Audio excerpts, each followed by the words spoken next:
Olá, estou de volta para uma nova aula. Sejam todos bem-vindos, eu sou a professora Simone Roig e vamos dar continuação à nossa aula sobre a filósofa Hannah Arendt e a obra O Homem que Não Fazia Perguntas. Como eu falei na aula anterior, que eu iria trazer para vocês a obra da Hannah, que eu iria ler para vocês, a obra para que vocês pudessem entender melhor, né? Porque assim, eu trouxe neste mapa conceitual algumas coisas assim que aonde vocês puderam ter uma ideia básica assim sobre esta obra, né, dela, que é O Homem que Não Fazia Perguntas. Então vocês puderam ter uma visão assim, né, do que contém na obra, do que está escrito na obra, do que foi abordado na obra. E agora eu vou ler para vocês, tá? Assim, eu quero explicar uma coisa. Nós estamos vivendo uma pandemia, né? Eu e outros professores, ninguém está podendo dar aula em sala de aula. Então, eu quero pedir para vocês desculpas se passar algum carro ou se tiver um pouco escuro aqui a minha apresentação, é porque eu moro no centro da cidade, moro numa avenida e tem muito barulho. Então, eu só posso gravar as videoaulas durante as madrugadas. Então, agora é madrugada e eu tô gravando para vocês. Então, não tenho como ter uma claridade maior, né? Eu não consegui deixar muito mais assim iluminado o quadro e não consigo falar num tom muito alto porque a minha família está dormindo, né? Mas então eu peço desculpas caso aconteça de passar um carro, ter alguma buzina, um cachorro latindo, um galo cantando, porque é madrugada, né? Às vezes a gente escuta os galos cantando, mas enfim. É só para explicar mesmo, né? Porque de repente vocês podem dizer: ah, mas o vídeo da professora Simone não estava muito bom. Ela não estava falando muito assim, a voz baixa. O quadro não estava bem iluminado, né? Teve algum barulho, alguma interferência que eu não consegui me concentrar.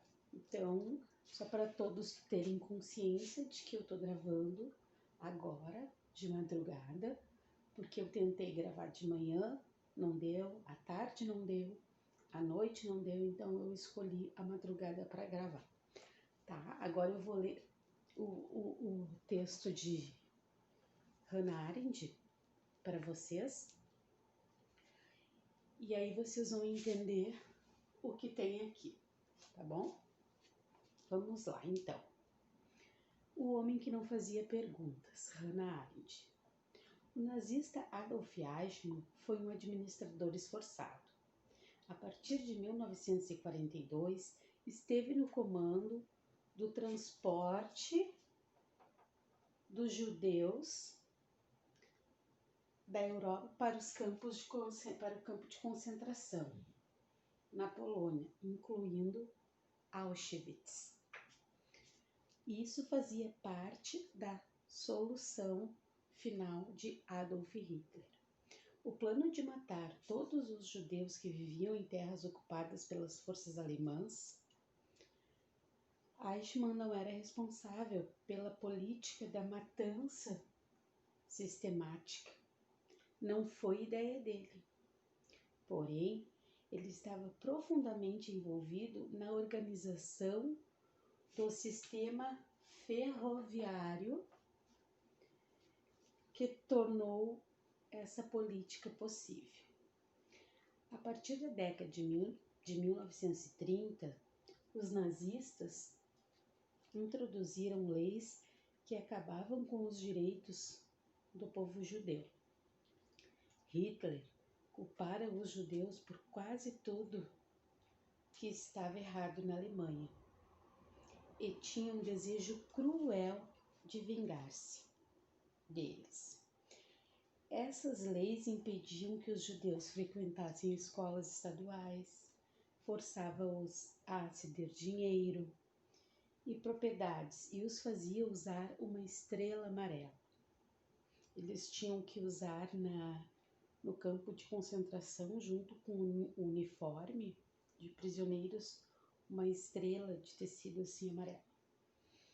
Os judeus foram cercados e forçados a morar em guetos, partes superpopulosas das cidades que se tornaram prisões para eles. A comida era escassa e a vida era difícil. Mas a solução final chegou com um novo nível de maldade. A decisão de Hitler de matar milhões de pessoas simplesmente por causa de sua raça significava que os nazistas precisavam de uma maneira de transferir os judeus das cidades para lugares onde podiam ser mortos em grande quantidade. Os campos de concentração existentes foram transformados em fábricas para intoxicar com gás e queimar centenas de pessoas por dia. Como muitos desses campos ficavam na Polônia, alguém precisava organizar os trens que transportavam os judeus para a morte, né? Eles eram mortos. Enquanto Adolf Eichmann ficava sentado em um escritório, organizando papéis e dando telefonemas importantes, milhões de judeus morriam como resultado do que ele fazia. Alguns pereciam de febre tifoide ou de fome, enquanto outros eram obrigados a trabalhar até morrer, mas a maioria era morta com gás. Na Alemanha nazista, os trens andavam no horário. Eichmann e pessoas como ele garantiam isso. Sua eficiência mantinha os vagões cheios. Dentro deles, homens, mulheres, crianças, todos em uma longa e dolorosa jornada para a morte, geralmente sem comida, sem água e muitas vezes sentindo frio ou calor. Muitos morriam no caminho, principalmente os velhos e doentes. Os sobreviventes chegavam fracos e aterrorizados, apenas para serem forçados a entrar em câmaras de gás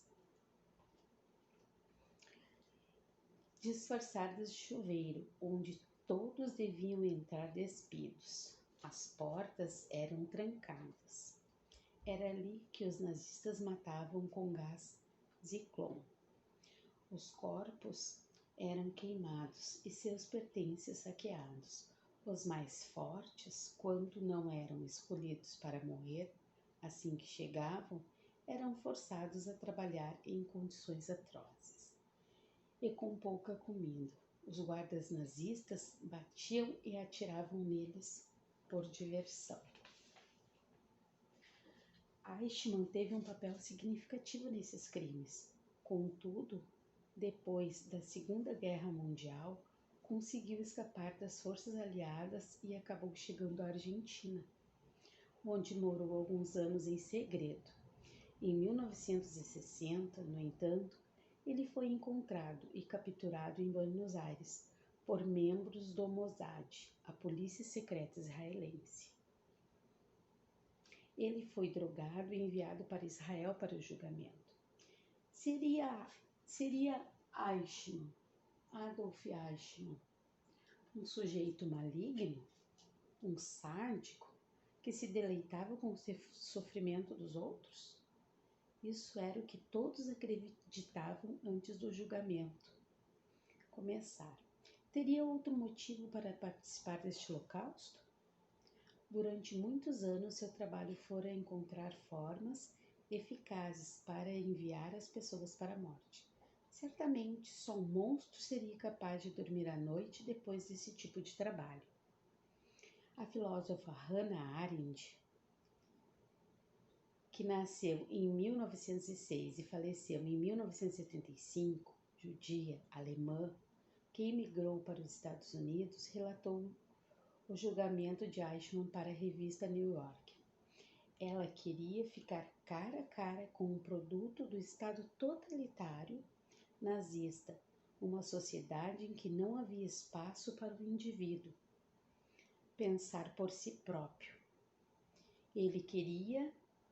Ela queria entender esse homem, ter uma ideia de como ele era e entender como ele podia ter feito coisas tão terríveis. Eichmann estava muito distante do primeiro nazista que Hannah Arendt conheceu.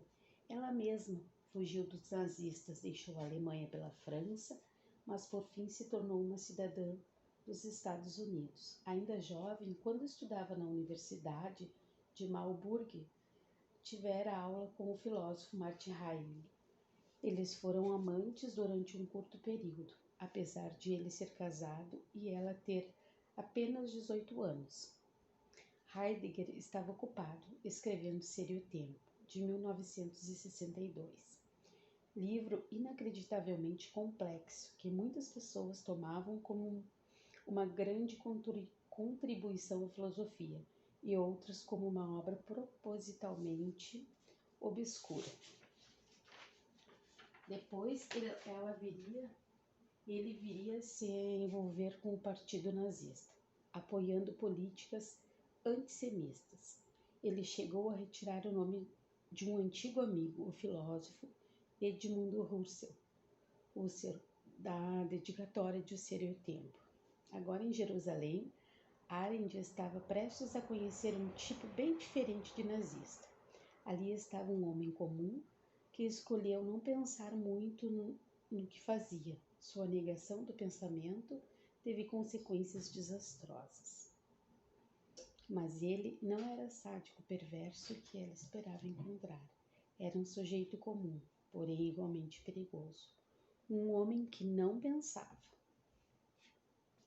Em uma Alemanha onde as piores formas de racismo tornaram-se leis. Era muito fácil para ele se convencer de que estava fazendo a coisa certa. As circunstâncias deram-lhe a oportunidade de ter uma carreira de sucesso. E ele a aceitou. A solução final de Hitler foi uma oportunidade de Eichmann sair-se bem, de mostrar que podia fazer um bom trabalho. Isso é difícil de conceber.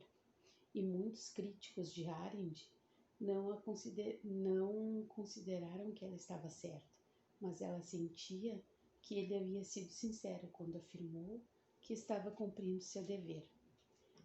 Diferentemente de alguns nazistas, Eichmann não parecia movido por um forte ódio aos judeus. Ele não tinha nada de magnanimidade de Hitler. Havia muitos nazistas que ficaram felizes em bater em judeus nas ruas até a morte por se recusarem a cumprimentar Heil Hitler. Mas ele não era um deles. No entanto, aceitou o cargo oficial nazista e, o que é muito pior que isso, ajudou a enviar milhões para a morte. Mesmo enquanto ouvia o relato das evidências contra ele, Eichmann parecia não considerar tão errado o que tinha feito. Na opinião dele, como não havia agido contra nenhuma lei e não matara diretamente ninguém, nem pediu para que ninguém o fizesse em seu lugar, ele havia se comportado de maneira razoável.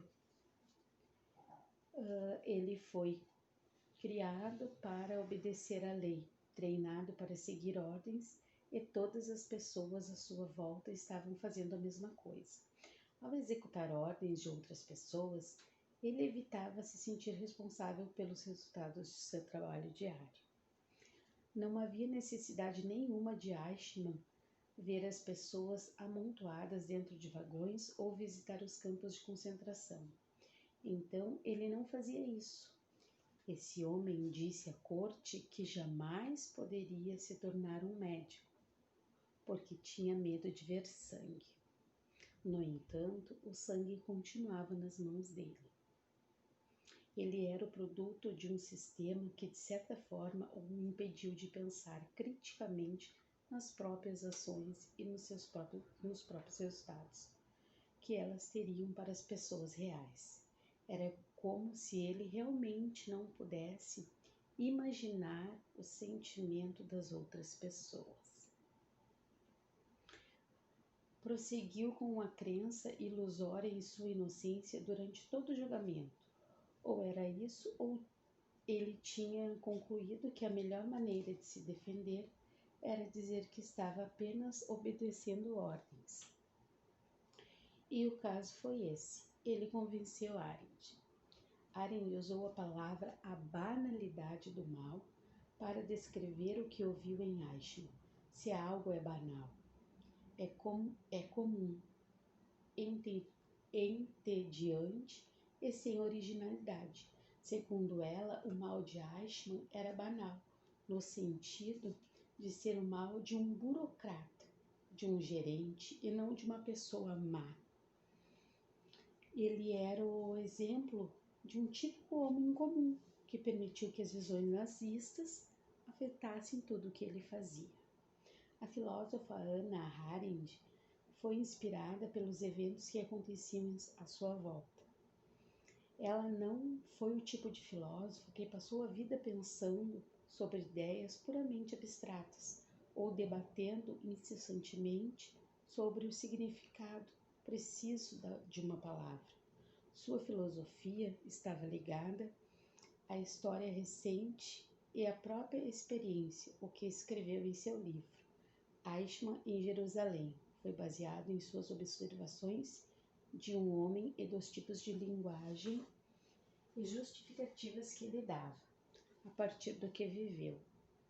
Ela desenvolveu explicações gerais sobre o mal em um estado totalitário e seus defeitos sobre aqueles que não resistiram aos seus padrões de pensamento. Eichmann, assim como muitos nazistas daquele período, não conseguia enxergar os fatos pela perspectiva dos outros. Não era corajoso o suficiente para questionar as regras que lhe eram dadas. Apenas buscava a melhor maneira de segui-las. Carecia de imaginação. Arendt descreveu-o como raso e desmiolado, e embora isso também pudesse ser uma atuação, fosse ele um monstro, teria sido horripilante. Mas pelo menos os monstros são raros e geralmente muito fáceis de identificar. O que talvez fosse ainda mais horripilante era o fato de ele parecer tão normal. Ele era um homem comum que, por não questionar o que fazia, fez parte de um dos atos mais malignos conhecidos pela humanidade. É pouco provável que se tornasse um homem mau, não tivesse vivido na Alemanha nazista. As circunstâncias estavam contra ele. Ele obedecia às ordens imorais, e obedecer às ordens nazistas, na opinião de Arendt, era o mesmo que apoiar a solução final. Ao não questionar o que lhe diziam para fazer e ao aceitar aquelas ordens, Eichmann participou do assassinato em massa, mesmo que, do ponto de vista dele, estivesse apenas criando tabelas de horários para as partidas de trem. Em determinado momento do julgamento, ele chegou a dizer que agia de acordo com a teoria do dever moral de Immanuel Kant, como se estivesse feito a coisa certa por seguir ordens. Ele não conseguiu entender de jeito nenhum que Kant acreditava que tratar os seres humanos com respeito e dignidade era fundamental para a moral. Karl Popper foi um intelectual vienense que teve sorte suficiente para escapar do holocausto dos trens bem organizados de Aisha. Bem, eu acabo aqui a aula, eu li o texto para vocês, talvez tenha sido um pouco rápida a minha leitura, mas eu vou deixar o PDF para que vocês possam ler com calma, depois no momento adequado, que se sentirem mais à vontade, que consigam ter mais concentração. Foi um prazer mais uma vez estar com vocês. Beijos, fiquem com Deus e até a próxima aula. Tchau!